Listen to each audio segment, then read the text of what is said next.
Gixxer FI ABS নাকি Gixxer SF FI ABS কোনটা best? আজকের ভিডিওতে আপনি ক্লিয়ার হয়ে যাবেন আপনার জন্য কোনটা বেস্ট, জিক্সার নাকি এসএফ। প্রথমে যদি ডিজাইন নিয়ে কথা বলি তাহলে জিক্সার এফআই এভিএস আর জিক্সার এসএফ এফআই এভিএস দুইটা বাইকের লুক একদমই আলাদা ভাইব দেয়। জিক্সার এফআই এভিএস হচ্ছে নেকেড স্পোর্টস বাইক, তাই বাইকটা দেখতে অনেক মাস্কুলার আর অ্যাগ্রেসিভ লাগে।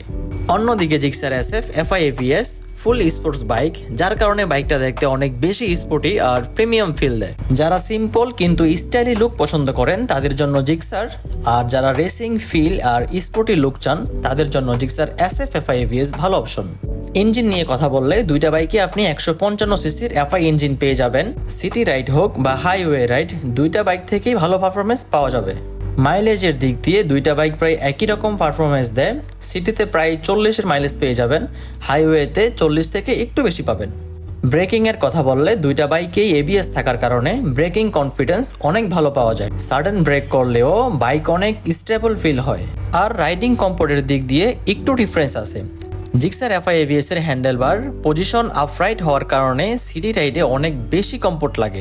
ট্রাফিকের মধ্যে কন্ট্রোল করাও খুব সহজ। অন্যদিকে SF FI AVS sports bike হওয়ার কারণে হাইওয়েতে রাইড করতে অনেক প্রিমিয়াম ফিল দেয়। বিশেষ করে লং রাইডে এসএফটা বেশি এনজয়েবল লাগে। প্রাইজের কথা বললে জিক্সার এসএফ আপনি মার্কেটে পেয়ে যাবেন 3,30,000 টাকায়, আর এফআই এভিএস এর মার্কেট প্রাইস হচ্ছে 2,80,000 টাকা। এখন আসি মূল কথায়, আপনি যদি সিটিতে রাইড করেন অফিস যাতায়াত করার জন্য তাহলে আপনার জন্য জিক্সারটা বেস্ট অপশন। আর যদি আপনি ট্যুর পছন্দ করেন, হাইওয়েতে বেশি রাইড করেন, সেই ক্ষেত্রে আপনার জন্য এসএফটা হবে বেস্ট অপশন।